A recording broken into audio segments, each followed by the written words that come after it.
Cette lettre ouverte, datée du 25 octobre 2020, a été publiée aujourd'hui sur la QMAP. Elle est adressée à Donald Trump et signée par l'archevêque Carlo Maria Vigano. Monsieur le Président, permettez-moi de m'adresser à vous en cette heure où le sort du monde entier est menacé par une conspiration mondiale contre Dieu et l'humanité.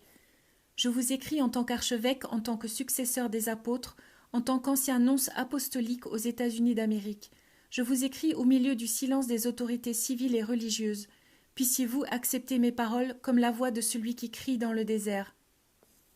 Comme je l'ai dit lorsque je vous ai écrit ma lettre en juin, ce moment historique voit les forces du mal alignées dans une bataille sans merci contre les forces du bien. Des forces du mal qui semblent puissantes et organisées comme le supposent les enfants de la lumière, qui sont désorientés et désorganisés, abandonnés par leurs chefs temporels et spirituels. Chaque jour, nous sentons se multiplier les attaques de ceux qui veulent détruire la base même de la société. La famille naturelle, le respect de la vie humaine, l'amour du pays, la liberté de l'éducation et des affaires. Nous voyons des chefs de nation et des leaders religieux se plier à ce suicide de la culture occidentale et de son âme chrétienne, tandis que les droits fondamentaux des citoyens et des croyants sont bafoués au nom d'une urgence sanitaire qui se révèle de plus en plus comme un instrument de l'instauration d'une tyrannie inhumaine et sans visage.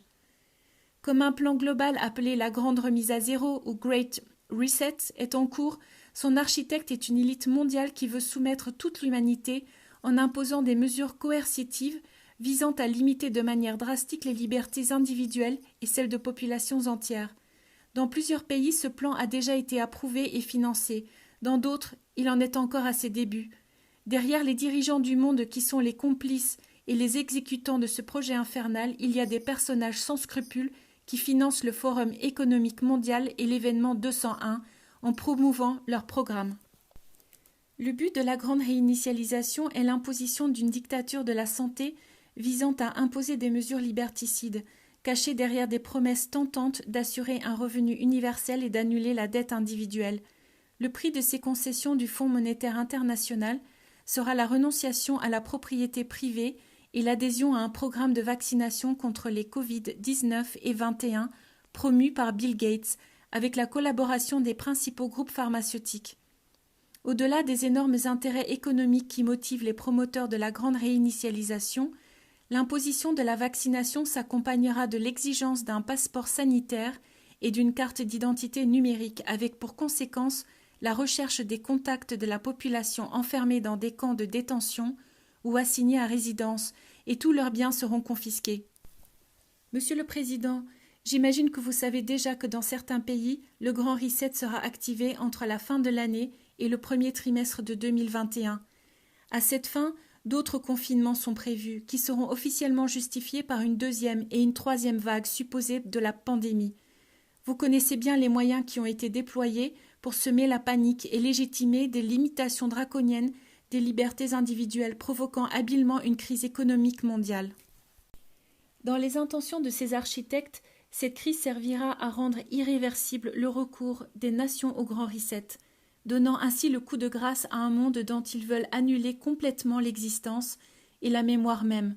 Mais ce monde, Monsieur le Président, comprend des personnes, des affections, des institutions, la foi, la culture, les traditions et les idéaux, des personnes et des valeurs qui n'agissent pas comme des automates, qui n'obéissent pas comme des machines, parce qu'elles sont dotées d'une âme, d'un cœur, parce qu'elles sont liées par un lien spirituel qui tire sa force d'en haut, de ce Dieu que nos adversaires veulent défier, tout comme Lucifer l'a fait au début des temps avec son nom Serviam.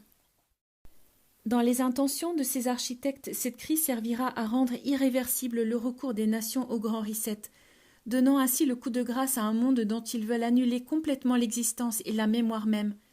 Mais ce monde, Monsieur le Président, comprend des personnes, des affections, des institutions, la foi, la culture, les traditions et les idéaux, des personnes et des valeurs qui n'agissent pas comme des automates, qui n'obéissent pas comme des machines, parce qu'elles sont dotées d'une âme et d'un cœur, parce qu'elles sont liées par un lien spirituel qui tire sa force d'en haut, de ce Dieu que nos adversaires veulent défier, tout comme Lucifer l'a fait au début des temps avec son non serviam. Beaucoup de gens, nous le savons, sont agacés par cette référence à la classe entre le bien et le mal, et l'utilisation de connotations apocalyptiques qui, selon eux, exaspèrent les esprits et aiguisent les divisions. Il n'est pas surprenant que l'ennemi soit furieux d'être découvert juste au moment où il croit avoir atteint la citadelle qu'il cherche à conquérir sans être dérangé. Ce qui est surprenant, en revanche, c'est qu'il n'y ait personne pour tirer la sonnette d'alarme. La réaction de l'État profond qui dénonce son plan est brisée et incohérente, mais compréhensible. Juste au moment où la complicité des grands médias avait réussi à rendre la transition vers le nouvel ordre mondial presque indolore et inaperçue, toutes sortes de tromperies, de scandales et de crimes sont mis au jour. Jusqu'à il y a quelques jours, il était facile de salir comme théoricien du complot celui qui dénonce ces terribles plans, que l'on voit maintenant se réaliser dans les moindres détails. Personne jusqu'en février dernier n'aurait jamais pensé que dans toutes les villes, nos citoyens seraient arrêtés, simplement pour avoir voulu marcher dans la rue, pour avoir voulu respirer, pour avoir voulu garder leur commerce ouvert, pour avoir voulu aller à l'église le dimanche. Et pourtant, cela se passe maintenant partout dans le monde.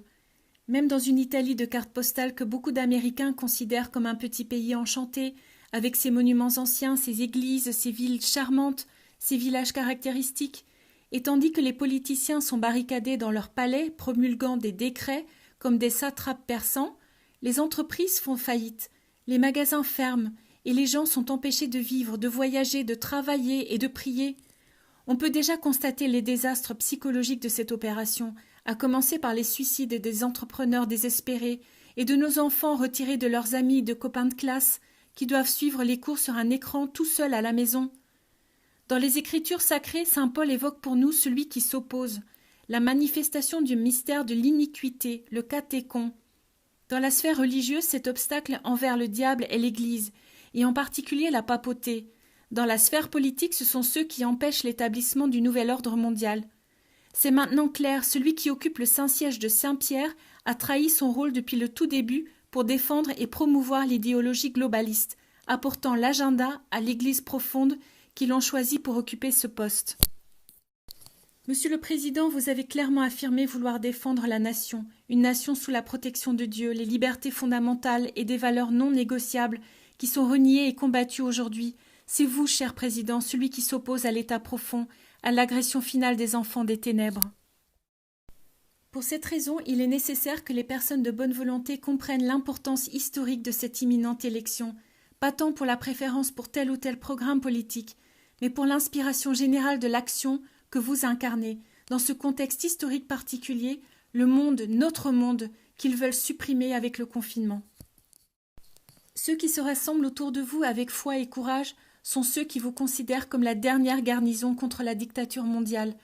L'alternative est une personne qui est manipulée par l'État profond, gravement compromis dans des affaires de scandale et de corruption et qui fera aux États-Unis ce que Jorge Mario Bergoglio fait à l'Église, le Premier ministre Conte à l'Italie, le président Macron à la France, le Premier ministre Sanchez en Espagne, etc.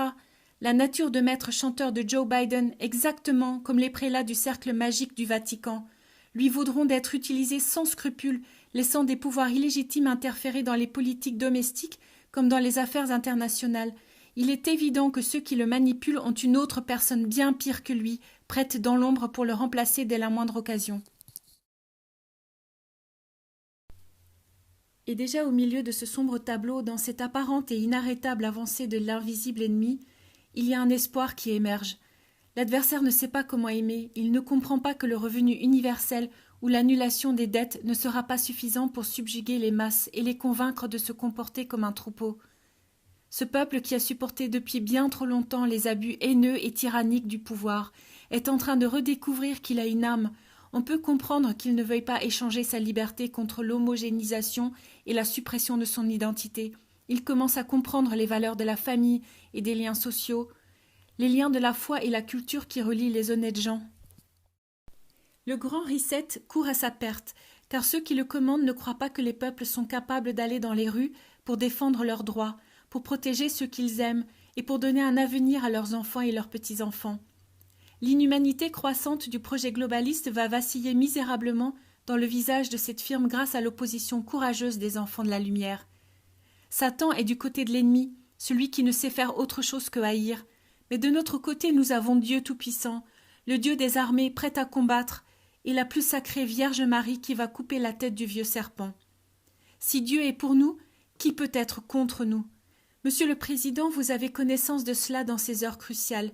Les États-Unis d'Amérique sont considérés comme le rempart contre la guerre déclarée par les avocats du globalisme. Placez votre foi envers le Seigneur. Soyez renforcés par les mots de saint Paul.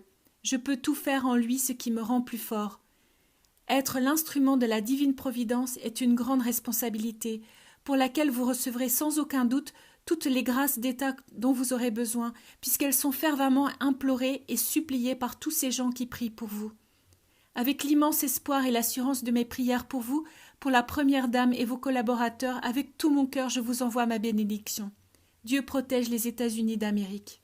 Carlo Maria Vigano.